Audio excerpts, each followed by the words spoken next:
them together, and also you have you need high throughput of data rate, it's better to using the for example the three-tier building design.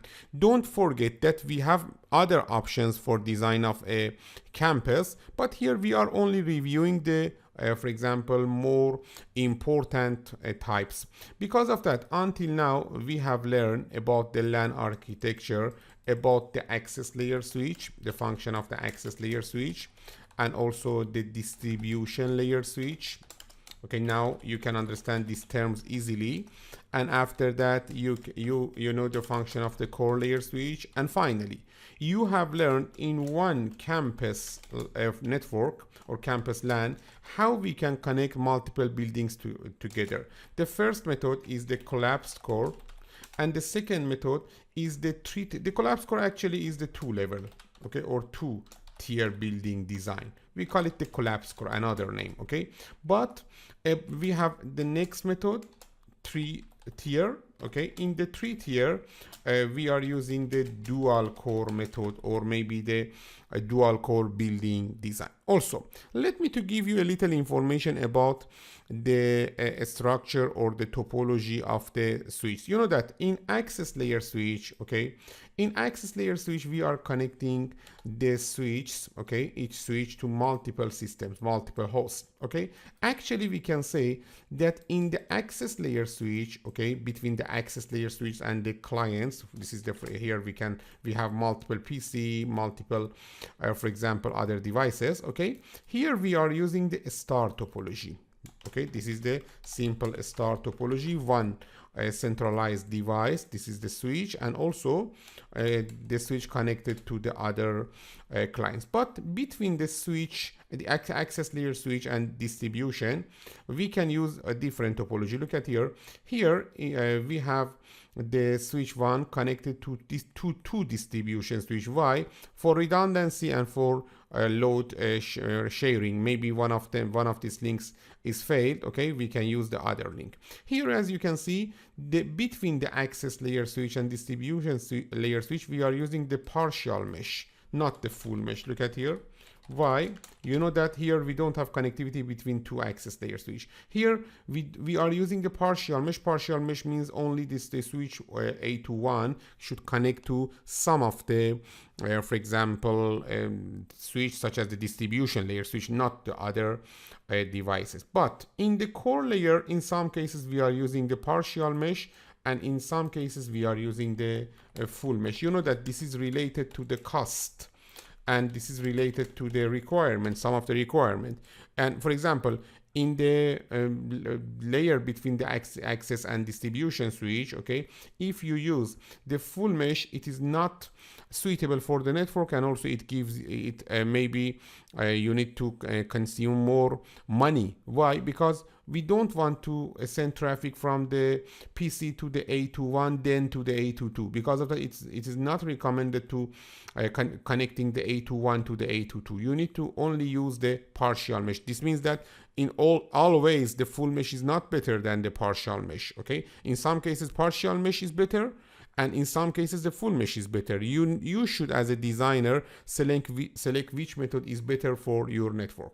Also, here we can see that in access layer switch we are using the star topology, and between the access layer and also distribution we are using the partial mesh topology. You know that maybe in the access layer switch you think that here in one side we are using a star topology, in another side is the partial topology. Because of that, in some references we can see the term hybrid topology. This means that the access layer switch is working in hybrid topology, and the distribution layer switch in, for example, partial or full mesh topology in the side of the core switch, and also in the side of the access layer switch it uses the partial mesh. Maybe the distribution switch is using the for example hybrid, in one side partial, in another side full mesh. But if in both sides are using the partial mesh, actually we can say that the distribution switch now is working with the for example partial mesh topology. Until now, we have learned about the campus LAN, okay, or campus LAN topologies and some of the terminology that we have in the campus LAN. Now, let me to give you a little information about the small office, home office network, but also let me to emphasize that in the previous videos, in the first videos of the CCNA, I have explained the SOHO or small office, home office. Here I'm going to review it. And also don't forget, here is not a class of design. We are only reviewing some of the LAN architecture, some of the terminology, and this can help us for example, using this terminology, this knowledge for implementing the scenarios until the level of the CCNA. In future, in the design courses, in the professional design courses, you will learn more than this about the design concepts. Okay, let me to talk about the small office, home office, and also the devices that we are using in the small office, home office, or SOHO network. You know that LAN architecture is related to the LAN design, okay, or LAN component on the enterprise, okay, and also on the smaller places such as the, for example, one simple office with a little number of the employees, and also maybe a home. This is the SOHO. We call this type of small networks small office, home office. You have learned about the SOHO, but in SOHO, in most cases, we don't use, for example, the individual router, individual switch, individual access points, maybe individual firewall, and some other things. You know that. Assume that here we have a small, for example, office. In this office, we have only 4 employees, and we need to have connectivity to the internet and maybe to one of the corporate branch, corporate main office. Okay, how we can for example, use the devices, the multiple devices to connect to the internet and also to the headquarters. It is so easy. You don't need to buy one router, one switch, one firewall, one access point, or some other things. You can easily for example, buy only one device, such as a small office, home office router. This is a small office, home office router.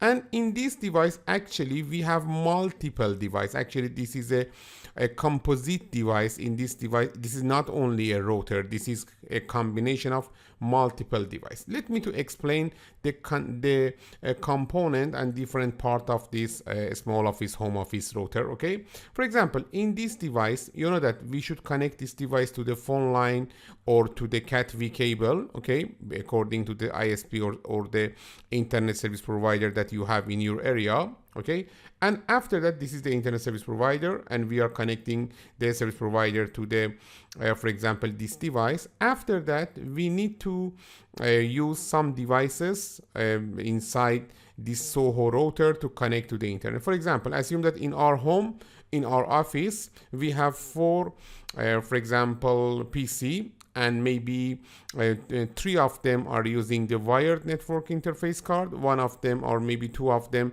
are using for example, the wireless network interface card. Okay, because of that, actually we need to have a switch and a router and one access access point. Look at here. Here we have the internet connection, for example, DSL, digital subscriber line, and here we have the ISP connected to the internet, and this is a DSL line. Okay, we need a device.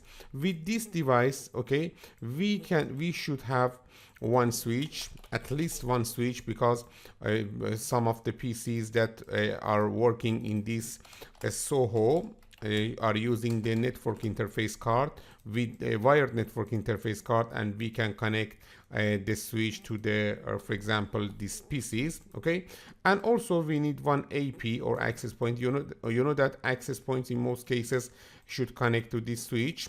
For example, here you can see that we have one AP. Okay, and this AP is connecting to the for example, switch, and after that the wireless clients can connect this AP, and after that with the AP can connect to the switch or the DS. Okay, this is the requirement of us for establishing connectivity between the wired and wireless clients and internet, and also the WAN. Here also we have some wireless PC, some wireless client. Let me write here, wireless client. That's it. Okay, these wireless clients can use this AP to the connecting